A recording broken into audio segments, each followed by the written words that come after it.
Hello everyone, welcome back to algorithm education and my name is Upendra Yadav. तो हम लोगों ने फंक्शन ऑफ वन वेरिएबल के अंदर लिमिट के चैप्टर को स्टार्ट किया था, जिसमें आज है हमारा फर्स्ट लेक्चर है। तो फर्स्ट लेक्चर शुरू करने से पहले मैं आपको कुछ बताना चाहता हूँ। मुझे नहीं पता कि आपको ये चैप्टर कैसे लगते हैं। जो भी लिमिट, कंटिन्यूटी, डिफरेंशिएबिलिटी के चैप्टर हैं, इजी लगते हैं या फिर ये हार्ड लगते हैं। जो भी लगते हो, अगर इजी लगते हैं तो बहुत अच्छी बात है, और अगर हार्ड लगते हैं तब भी आपको बिल्कुल परेशान होने की ज़रूरत नहीं है। तो सबसे पहले तो आप अपने दिमाग से ये बिल्कुल निकाल दीजिए कि ये चैप्टर हार्ड्स हैं। जो भी लिमिट, कंटिन्यूटी, डिफरेंशिएबिलिटी के चैप्टर हैं, ये चैप्टर बिल्कुल हार्ड नहीं है।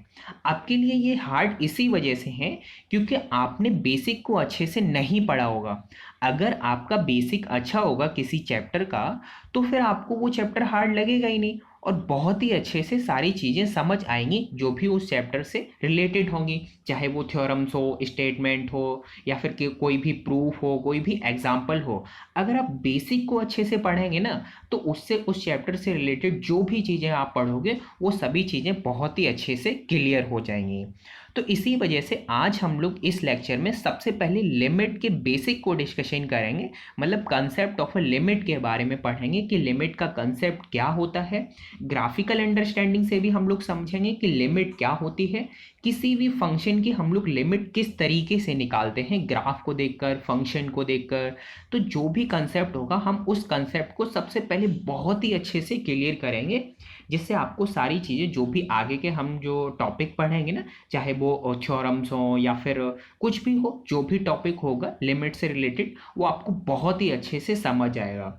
और जैसे कि आप लास्ट के मेरे कोर्सेस में देख ही रहे होंगे कि हम लोग जो भी चीज़ें डिस्कशन करते हैं वो विद एग्जाम्पल के साथ डिस्कशन करते हैं, जिससे आपको सारी चीज़ें बहुत ही अच्छे से क्लियर हो जाती हैं। एंड अगर कोई स्टूडेंट ऐसा है जिसे लगता है मेरे लिमिट का कंसेप्ट बहुत ही अच्छे से क्लियर है, तो वो स्टूडेंट शुरू के 2 लेक्चर्स को स्किप कर सकते हैं। आफ्टर 2 लेक्चर्स हम लोग को जैम के सिलेबस के अकॉर्डिंग जो भी लिमिट से रिलेटेड सिलेबस होगा, मतलब लिमिट के अकॉर्डिंग जो जैम का सिलेबस है उसके अकॉर्डिंग हम लोग डिस्कशन करेंगे। तो अगर किसी स्टूडेंट का लिमिट से रिलेटेड जो भी लिमिट का जो कंसेप्ट है वो अगर बहुत ही अच्छे से क्लियर है, तो आप इन शुरू के 2 लेक्चर्स को स्किप कर सकते हैं। तो चलिए अब हम आज का फर्स्ट लेक्चर शुरू करते हैं और देखते हैं लिमिट का कंसेप्ट क्या होता है। बहुत ही अच्छे से डिस्कशन करेंगे, ठीक है? तो शुरू करते हैं। Now here is something about me. My name is Upendra Yadav, completed BSc Honors Mathematics from Delhi University, and I have qualified it some various exam as IIT JAM and NBHM। और आप मुझे Unacademy पर इस link पर भी follow कर सकते हैं। तो सबसे पहले हम लोग पढ़ेंगे the concept of limit. Limit का कंसेप्ट क्या होता है? तो आपने फंक्शन के बारे में तो पढ़ा ही होगा, आपको फंक्शन के बारे में थोड़ा बहुत बेसिक आइडिया होगा कि फंक्शन क्या होता है, डोमेन क्या होता है, रेंज क्या होता है। तो मैं यहाँ पर इस लेक्चर में अज्यूम करके चल रहा हूँ कि आपको फंक्शन के बारे में थोड़ा बहुत आइडिया होगा, क्योंकि आपने ग्रेजुएशन में थोड़ा बहुत तो पढ़ा ही होगा। अगर आप ग्रेजुएशन अपनी कर रहे होंगे या फिर कंप्लीट कर चुके होंगे, तो आपको फंक्शन के बारे में थोड़ा बहुत आइडिया होगा। तो मैं यहाँ पर मान के चल रहा हूँ कि आपको फंक्शन के बारे में थोड़ा बहुत पता है। तो चलिए हम लोग एक फंक्शन को कंसीडर करते हैं। फंक्शन लेते हैं F of X is equal to 2x divided by X. तो यहाँ पर आप सिंपली क्या करेंगे, x से x कैंसिल कर देंगे और आप लोग डायरेक्टली यहाँ पर लिख देंगे इज इक्वल टू 2। लेकिन यहाँ पर थोड़ी देर के लिए आप इस 2 को भूल जाइए, मतलब x से x को कैंसिल नहीं कीजिए, ठीक है? अब अगर मैं आपसे ये बोलूँ कि इस फंक्शन की वैल्यू 1 पर मुझे बताइए क्या होगी, 2 पर बताइए, -1 पर बताइए, 5 पर बताइए, 1000 पर बताइए, तो आप इन सभी वैल्यू पर इस फंक्शन की वैल्यू मुझे बता सकते हैं। आप क्या करेंगे, सिंपली अगर मैं पूछूं आपसे कि 1 पर वैल्यू इस फंक्शन की क्या होगी, तो आप क्या करेंगे, x की जगह 1 पुट कर देंगे और डायरेक्टली सॉल्व करके आप लोग फंक्शन की वैल्यू निकाल लेंगे। तो अगर मैं 1 पर पूछूं तो क्या आएगी, 2 इंटू 1 डिवाइडेड बाई 1, तो 1 से 1 कैंसिल, आप लोगों को मिल जाएगी 2। इसी तरीके से 2 पर वैल्यू क्या होगी, एफ ऑफ 2 हो जाएगा। F of 2 is equal to 2 into 2 divided by 2, तो 2 से 2 कैंसिल, आप लोगों को मिल जाएगा केवल 2। इसी तरीके से एफ ऑफ -1 पर भी आप लोगों को वैल्यू मिल जाएगी 2। तो आप लोग सोच रहे होंगे कि इस फंक्शन की जो वैल्यू है, चाहे किसी भी पॉइंट पर निकाल लीजिए, वो हमेशा 2 ही मिलने वाली है। तो ठीक है, आप बिल्कुल करेक्ट हो। इस फंक्शन की जो वैल्यू है वो चाहे किसी भी पॉइंट पर निकाल लीजिए, वो हम लोगों को 2 ही मिलने वाली है। लेकिन यहाँ पर आपको थोड़ा सा और ध्यान देना होगा, थोड़ा सा और दिमाग लगाना होगा। आपको फंक्शन, आपने जब फंक्शन का चैप्टर पढ़ा होगा तो आपने वहाँ पर डोमेन भी पढ़ा था। तो यहाँ पर हम लोग डोमेन को भी थोड़ा रिलेट करते हैं। चलिए मैं आपसे ये पूछता हूँ कि इस फंक्शन की वैल्यू ज़ीरो पर मुझे बताइए कि ज़ीरो पर वैल्यू क्या होगी। अभी आप टू को भूल गए हैं कि टू, अभी हमने इसको सॉल्व करके यहाँ पर इक्वल टू टू नहीं लिखा है, आप इसको भूल जाइए थोड़ी देर के लिए, ठीक है। तो जब मैं आपसे ये पूछूं कि इस फंक्शन की वैल्यू जीरो पर क्या होगी, तो आप क्या करेंगे, एक्स की जगह जीरो पुट करेंगे, two into zero divided by zero. तो अब यहाँ पर आप जीरो से जीरो कैंसिल नहीं कर पाओगे, क्योंकि जीरो डिवाइडेड बाई जीरो तो अनडिफाइन होता है। इसका मतलब क्या हुआ कि एफ ऑफ जीरो तो हम लोगों को मिल ही नहीं पाएगा, ये तो अनडिफाइन है। तो आप इस फंक्शन की वैल्यू जीरो पर फाइंड आउट नहीं कर पा रहे हैं। तो अब अगर हम इस फंक्शन का डोमेन डिसाइड कर देते हैं, तो अगर मान इस फंक्शन का जो डोमेन होगा वो क्या हो जाएगा, डोमेन हो जाएगा set of real numbers minus zero.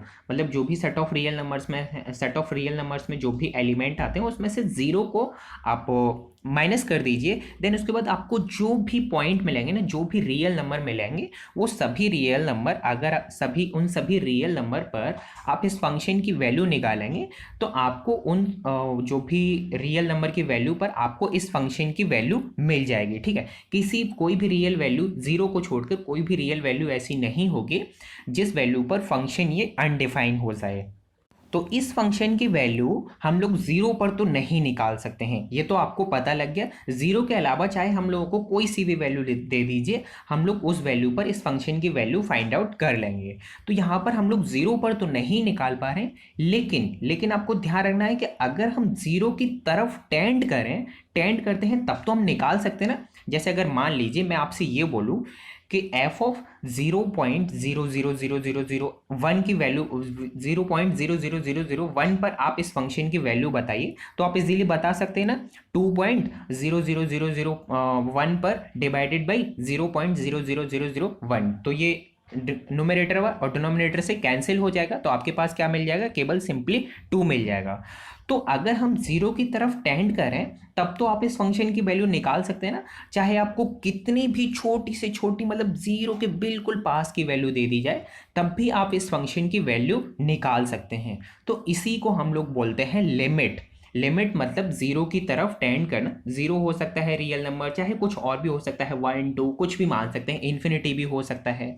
तो अगर हम एक पर्टिकुलर रियल नंबर की तरफ टेंड करते हैं, टेंड करने के बाद जो हमें फंक्शन की वैल्यू मिलती है, मतलब फंक्शन की वैल्यू कहाँ अप्रोच कर रही है, वही जो वैल्यू होती है उसी को हम लोग बोलते हैं लिमिट। तो इस फंक्शन में जैसे जैसे हम लोग जीरो की तरफ टेंड करेंगे, तो हम लोगों को टेंडिंग के बाद, मतलब जीरो की तरफ टेंड करने के बाद जो हमें वैल्यू मिलेगी वो हमें मिलेगी 2। चाहे आप लेफ्ट हैंड साइड से टेंड कीजिए, चाहे आप राइट हैंड साइड से टेंड कीजिए, दो तरीके पर हम लोग जीरो से जा सकते हैं ना। एक तरीके से लेफ्ट हैंड साइड से चलते चलते हम लोग जीरो पर भी पहुंच सकते हैं, और राइट हैंड साइड से चलते चलते भी हम लोग जीरो की तरफ पहुंच सकते हैं। तो दो तरीके होते हैं हमारे पास जीरो की तरफ पहुंचने के, लेफ्ट हैंड साइड से और राइट हैंड साइड से। तो यहाँ पर चाहे आप लेफ्ट हैंड साइड से आइए, चाहे आप राइट हैंड साइड से आइए, आप लोगों को जो वैल्यू मिलेगी वो क्या मिलेगी, 2 ही मिलेगी। चलिए हम लोग लिमिट के कंसेप्ट को ग्राफिकल अंडरस्टैंडिंग से समझते हैं कि ग्राफ से हम लोग कैसे समझ सकते हैं। तो देखिए यहाँ पर मैं सबसे पहले इसी फंक्शन का ग्राफ बनाता हूँ। तो इस फंक्शन का जो ग्राफ होगा वो इस तरीके से होगा, जीरो पर हॉलो सर्कल होगा, क्योंकि जीरो पर फंक्शन डिफाइन नहीं है, इस वजह से हॉलो सर्कल होगा। तो ये ग्राफ किस फंक्शन का बना है, y इज इक्वल टू 2 का, और जो y है वो जीरो पर डिफाइन नहीं है, इस वजह से हॉलो सर्कल। तो यहाँ पर अगर हम ग्राफ से देखकर समझे, मैं आपसे ये पूछता हूँ कि इस ग्राफ में यहाँ पर इस फंक्शन की वैल्यू क्या होगी। मैं ये जो टिक कर रहा हूँ ना, यहाँ पर इस फंक्शन की वैल्यू क्या होगी, ये जो पॉइंट अभी मैंने टिक किया है इस जीरो के बहुत ही करीब है। यहाँ पर मतलब हम माइक्रोस्कोप लगाकर देख रहे हैं कि जो जीरो के पास की ये जो मतलब डोमेन है ना, इसको हमने माइक्रोस्कोप लगा के बहुत बड़ा कर लिया है, तब ये हमको इतना दिख रहा है, ठीक है। तो यहाँ पर अगर मैं पास की वैल्यू पूछूं, बिल्कुल जीरो के पास की वैल्यू, तो आप लोग क्या बताओगे कि ये वैल्यू भी 2 होगी। लेकिन हम लोग एग्जैक्ट जीरो नहीं पूछ रहे हैं, जीरो के बहुत ही करीब पहुंच रहे हैं, बहुत करीब। तो बहुत करीब पहुंचने के बाद भी हम लोग को जो फंक्शन की वैल्यू मिलेगी वो 2 मिलेगी। तो जैसे जैसे हम लोग लेफ्ट हैंड साइड से जीरो की तरफ टेंड करें, तो हम लोगों को फंक्शन की वैल्यू क्या मिल रही है, 2 मिल रही है, ठीक है। इसी तरीके से जैसे जैसे हम लोग राइट हैंड साइड से 0 की तरफ टेंड करेंगे ना, यहाँ पर हमारे पास दो तरीके होंगे ना टेंड करने के, एक तरफ लेफ्ट हैंड साइड से और दूसरा राइट हैंड साइड की तरफ से। तो चाहे हम लेफ्ट हैंड साइड की तरफ से टेंड करें, चाहे हम राइट हैंड साइड की तरफ से टेंड करें, हम लोगों को जो फंक्शन की वैल्यू मिल रही है वो हम लोगों को 2 ही मिल रही है। अब जैसे यहाँ पर अभी मैंने देखा कि इस पॉइंट पर फंक्शन की जो वैल्यू होगी वो भी 2 होगी। अगर मैं आपसे ये पूछूं कि इस पॉइंट पर इस फंक्शन की वैल्यू क्या होगी, तब भी वो क्या होगी, 2 होगी। यहाँ पर मैं एग्जैक्ट वैल्यू नहीं पूछ रहा हूँ, 0 की तरफ हम लोग टेंड करें, मतलब 0 की तरफ हम लोग जितना क्लोजर जा सकते हैं ना, जितना पास जा सकते हैं उतना पास हम जाने की कोशिश करें, लेकिन एग्जैक्ट 0 पर नहीं जा रहे हैं। तो हम लोग बहुत ही करीब जा रहे हैं 0 के। जैसे अगर मैं आपसे ये बोलूँ 0.000000, मतलब बहुत बार 0 लिख दिया आपने, अपनी पूरी नोटबुक भर डाली, देन उसके बाद फिर लास्ट में लिख दिया 1, तो वो भी एग्जैक्ट 0 नहीं है, वो 0 के बहुत करीब है। तो तब भी आप लोगों को फंक्शन की वैल्यू 2 ही मिलेगी। और यहाँ पर आपको एक फैक्ट बताता हूँ मैं, अगर मैं आपसे ये बोल देता कि 0.0000 इन्फिनिटी टाइम्स है, देन उसके बाद 1 है, तो अगर 0 इन्फिनिटी टाइम्स होता है तो फिर ये एग्जैक्ट 0 हो जाता है। तो यहाँ पर मैं आपसे ये नहीं बोल रहा हूँ कि 0.000 इन्फिनिटी टाइम्स है देन उसके बाद 1 है, ये नहीं बोल रहा हूँ, तो फिर ये एग्जैक्ट 0 हो जाएगा। यहाँ पर 0 के हम बहुत ही क्लोज हैं, जितना आप समझ सकते हो ना उससे भी बहुत ज़्यादा क्लोज है, तब भी इस फंक्शन की वैल्यू 2 होगी। तो यही जो कंसेप्ट होता है ना, जो अभी हमने सीखा है कि जो बहुत ही क्लोजर जाने पर 0 की तरफ टेंड करने पर भी जो फंक्शन की वैल्यू मिल रही है उसे ही हम लोग बोलते हैं लिमिट ऑफ द फंक्शन। तो इस फंक्शन की जो 0 पर लिमिट होगी वो क्या होगी, 2 होगी। चाहे आप लेफ्ट हैंड साइड से आइए, चाहे आप राइट हैंड साइड से आइए, इस फंक्शन की वैल्यू हम लोगों को 2 ही मिलने वाली है 0 पॉइंट पर, ठीक है। लेकिन यहाँ पर जो फंक्शन है वो 0 पर डिफाइन नहीं है। इसका मतलब अगर कोई फंक्शन किसी पॉइंट पर डिफाइन नहीं है और हम लोग उस पॉइंट पर लिमिट निकालना चाहते हैं, तब भी हम लोग उस पॉइंट पर, जिस पॉइंट पर फंक्शन डिफाइन नहीं है, उस पॉइंट पर भी हम लोग लिमिट निकाल सकते हैं। तो लिमिट और वैल्यू ऑफ फंक्शन दोनों एक दूसरे से डिफरेंट हैं, एक दूसरे के ऊपर डिपेंडेंट नहीं है। ऐसा कोई ज़रूरी नहीं है कि अगर फंक्शन किसी पॉइंट पर डिफाइन नहीं है तब हम उस पॉइंट पर लिमिट नहीं निकाल सकते हैं, ऐसा बिल्कुल नहीं है, बिल्कुल निकाल सकते हैं हम लोग अगर कोई फंक्शन उस पॉइंट पर डिफाइन नहीं है। तो यहाँ पर आपको ग्राफ से भी अच्छे से समझ आया होगा कि लिमिट क्या होती है। और यहाँ पर मैंने अभी आपको फंक्शन लेके तो बताया ही था कि फंक्शन को देखकर हम लोग लिमिट किस तरीके से निकालते हैं, ठीक है। और यहाँ पर ये जो हमने फंक्शन लिया था वो बहुत ही सिंपल फंक्शन लिया था, क्योंकि जो आपको लिमिट का कंसेप्ट समझाना था कि लिमिट का कंसेप्ट क्या होता है। तो ग्राफिकल अंडरस्टैंडिंग भी हम लोग समझ चुके हैं कि लिमिट क्या होती है। लिमिट मतलब किसी एक सर्टेन पॉइंट पर, कोई आपको एक पॉइंट दे दिया जाएगा, उस पॉइंट पर जो फंक्शन की वैल्यू है वो कहाँ अप्रोच कर रही है, मतलब कहाँ टेंड कर रही है। तो जहाँ भी टेंड करेगी वही क्या होगी, फंक्शन लिमिट की वैल्यू होगी। तो ये था लिमिट का कंसेप्ट। देन इसके बाद अब हम लोग को नेक्स्ट लेक्चर में हम लोग डिस्कशन करने वाले हैं। नेक्स्ट लेक्चर में भी हम लोग लिमिट के कंसेप्ट के बेसिक को ही डिस्कशन करेंगे। देन नेक्स्ट से भी जो नेक्स्ट लेक्चर होगा उसमें फिर हम लोग जो बीएससी में हम लोगों को लिमिट का सिलेबस पढ़ाया जाता है, जैम का जो सिलेबस होगा लिमिट का, वो हम लोग डिस्कशन करेंगे। तो नेक्स्ट लेक्चर में हम लोग डिस्कशन करने वाले हैं value of function versus limit of a function. ये दोनों एक दूसरे से कैसे डिफरेंट हैं। इन दोनों पर मतलब किसी भी पॉइंट पर लिमिट की वैल्यू और फंक्शन की वैल्यू सेम हो भी सकती है, सेम होगी या नहीं होगी, या फिर नहीं होगी या फिर होगी।